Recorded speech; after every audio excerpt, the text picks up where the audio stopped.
नमस्कार. 8:30च्या बातमीपत्रात मी सुहास धारणे आपलं स्वागत करतो. सुरुवातीला एक नजर ठळक बातम्यांवर. जम्मू काश्मीरमध्ये पाकिस्तानी सैन्याकडून युद्धबंदी कराराचं उल्लंघन सुरूच.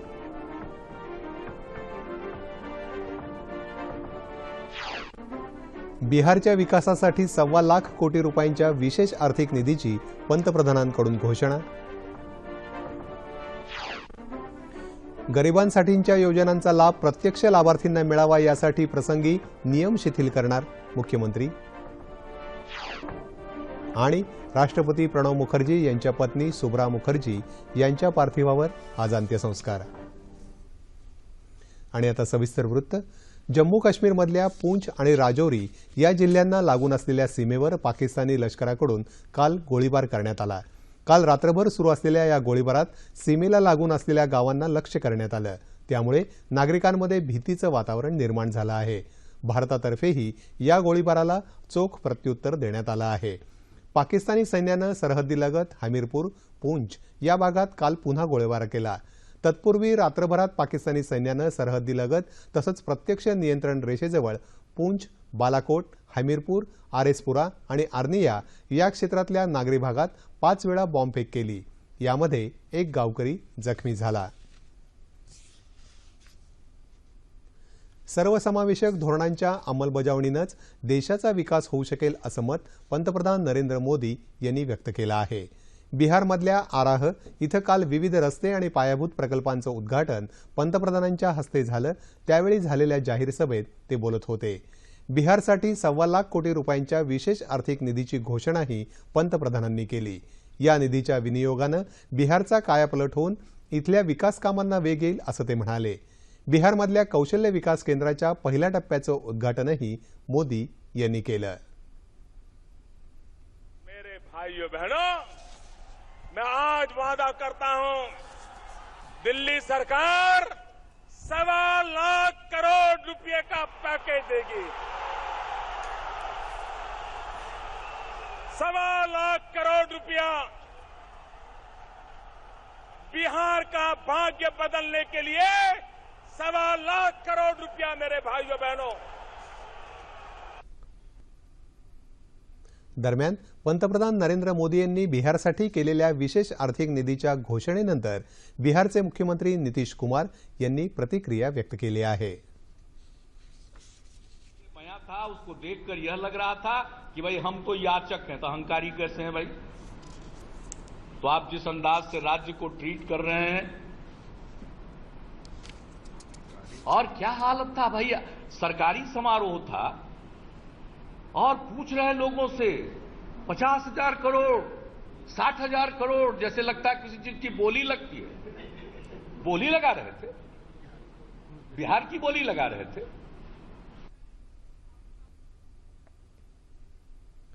गरिबांसाठी घरं बांधणाऱ्या व्यक्ती आणि संस्थांच्या पाठीशी राज्य सरकार ठामपणे उभं राहील असं आश्वासन मुख्यमंत्री देवेंद्र फडणवीस यांनी दिलं आहे.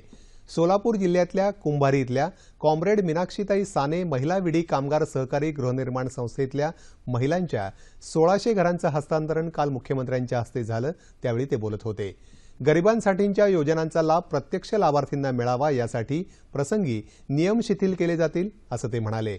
राज्यात असंघटित कामगारांची नोंदणी लवकरच सुरू करणार असून त्यांना सामाजिक सुरक्षा, शिक्षण आणि आरोग्यविषयक सुविधा देणार असल्याचं मुख्यमंत्र्यांनी सांगितलं. केंद्रीय कामगार राज्यमंत्री बंडारू दत्तात्रय आणि इतर मान्यवर या कार्यक्रमाला उपस्थित होते. भारतीय जनता पक्षाच्या मुंबईच्या झोपडपट्टी जनता परिषदेतर्फे दादर इथल्या वसंत स्मृती इथं काल मुंबईतील झोपडपट्टी पुनर्वसन समस्या आणि तोडगा या विषयावर परिसंवादाचं आयोजन करण्यात आलं होतं. झोपडपट्टीवासियांच्या सर्व समस्यांवर सरकार गंभीर असून आगामी 4 ते 6 महिन्यात यावर जास्तीत जास्त भर देऊन समस्यांवर समाधान काढू असं आश्वासन भाजपाचे मुंबई अध्यक्ष आशिष शेलार यांनी यावेळी दिलं. भाजपाचे मुंबई महामंत्री सुनील राणे यांनीही उपस्थितांना मार्गदर्शन केलं.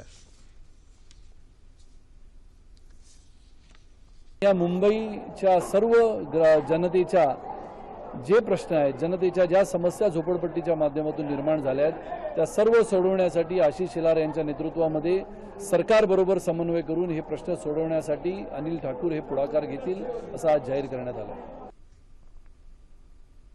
पावसाचा लहरीपणा, गारपीट, दुष्काळ यानं हवालदिल झालेल्या शेतकऱ्याला दिलासा देण्यासाठी राज्य शासनानं शेतकऱ्यांच्या पीक कर्जाचं पुनर्गठन करावं असे आदेश दिले। याचाच एक भाग म्हणून वाशिम जिल्ह्यात जिल्हा सहकारी बँकेकडून कर्ज पुनर्गठन प्रक्रियेला प्रारंभ झाला आहे। वाशिम जिल्ह्यात जवळपास 20,368 शेतकऱ्यांना या योजनेचा लाभ होणार असल्यानं शेतकरी वर्गात आनंदाचं वातावरण आहे। निसर्गाच्या चंचलपणामुळे खचलेल्या शेतकऱ्याला शासनाच्या या निर्णयानं काहीसा दिलासा मिळाला असला तरी हा शाश्वत उपाय नाही याची जाणीव बळीराजासह साऱ्यांनीच ठेवायला हवी असं तज्ज्ञांनी मत व्यक्त केलं आहे।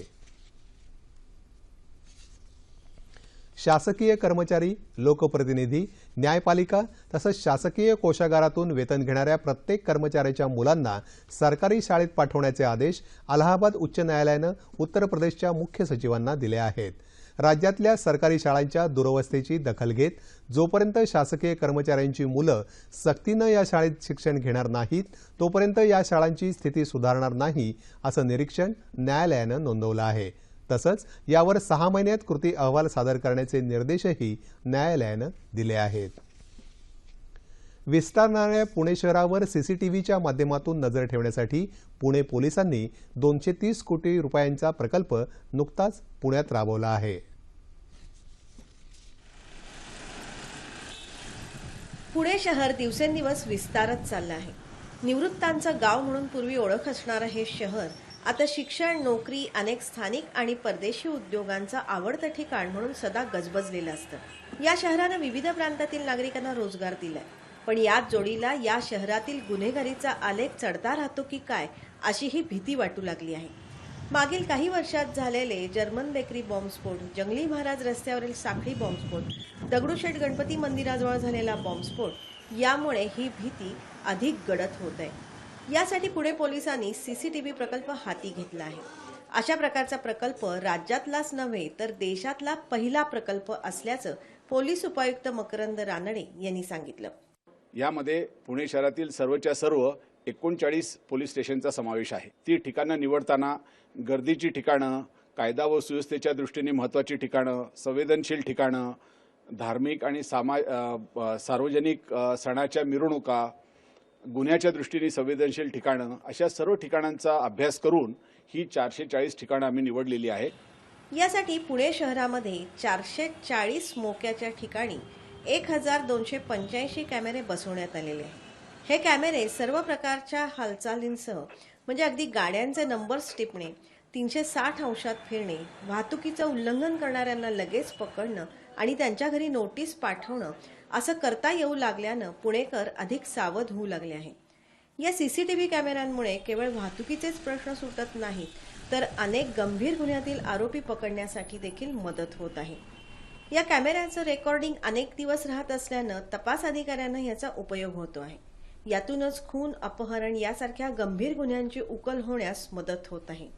या व्यतिरिक्त महत्त्वाच्या व्यक्तींच्या जायच्या याच्या मार्गावरील संशयास्पद हालचाली, धार्मिक, सार्वजनिक सण उत्सव, मिरवणुकांच्या वेळी या प्रकल्पाचा चांगला उपयोग होत आहे। या प्रकल्पाचा पुढला टप्पा म्हणजे शहरातील सर्वच पोलीस ठाण्यातल्या हद्दीत असलेल्या कॅमेऱ्यांची कंट्रोल रूम त्या पोलीस ठाण्यात तयार करण्यात येत आहे।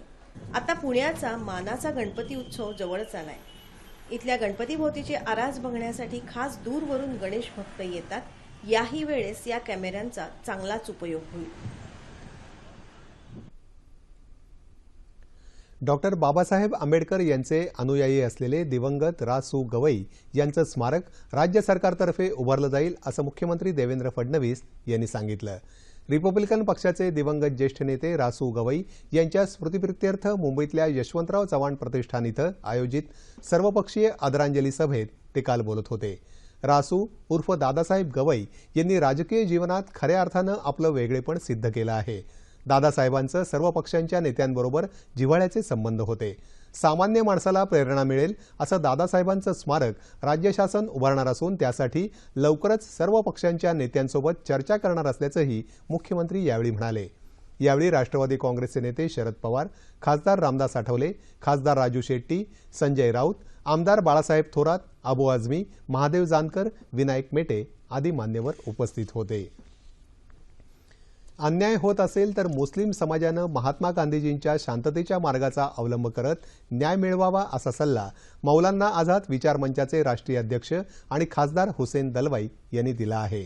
धुळे दौऱ्यावर असलेल्या हुसेन दलवाई यांनी काल धुळे इथं पत्रकार परिषद घेतली, त्यावेळी ते बोलत होते।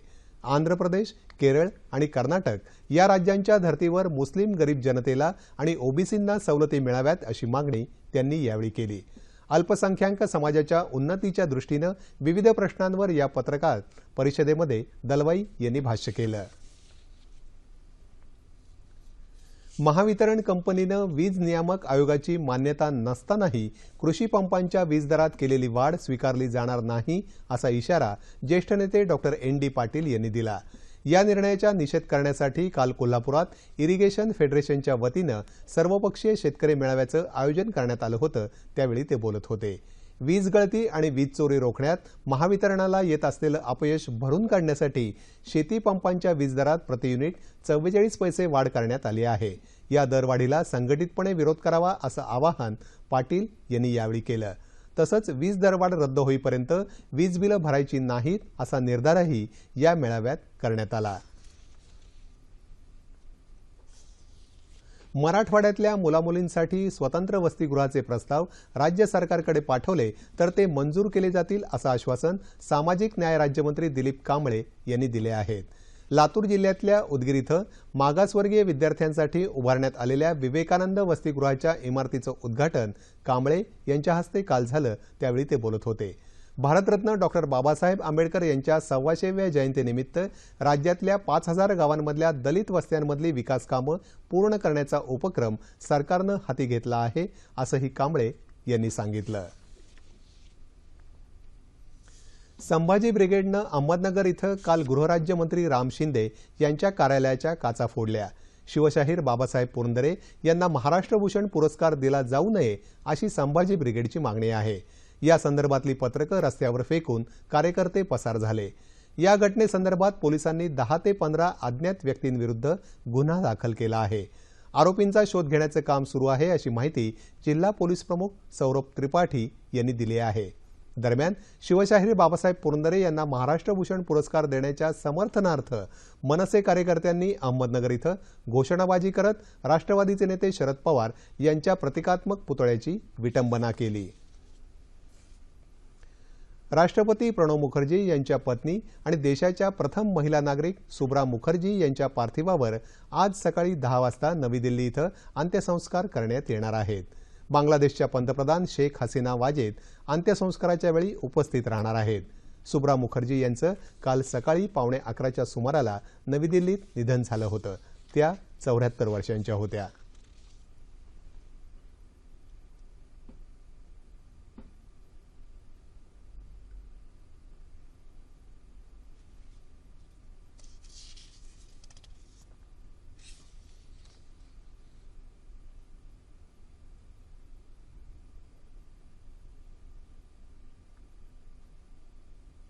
हवामान येत्या 24 तासात कोकण, मध्य महाराष्ट्र आणि मराठवाड्यात काही ठिकाणी तर विदर्भात तुरळक ठिकाणी पाऊस पडेल असा अंदाज हवामान विभागानं वर्तवला आहे।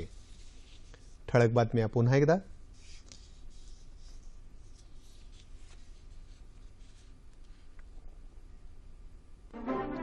जम्मू काश्मीरमध्ये पाकिस्तानी सैन्याकडून युद्धबंदी कराराचं उल्लंघन सुरूच। बिहारच्या विकासासाठी 1.25 लाख कोटी रुपयांच्या विशेष आर्थिक निधीची पंतप्रधानांकडून घोषणा। गरिबांसाठीच्या योजनांचा लाभ प्रत्यक्ष लाभार्थींना मिळावा यासाठी प्रसंगी नियम शिथिल करणार मुख्यमंत्री। आणि राष्ट्रपती प्रणव मुखर्जी यांच्या पत्नी सुब्रा मुखर्जी यांच्या पार्थिवावर आज अंत्यसंस्कार। याबरोबरच हे बातमीपत्र संपलं। पुन्हा भेटूया दुपारी 2:30 वाजता सह्याद्री वाहिनीवर। नमस्कार।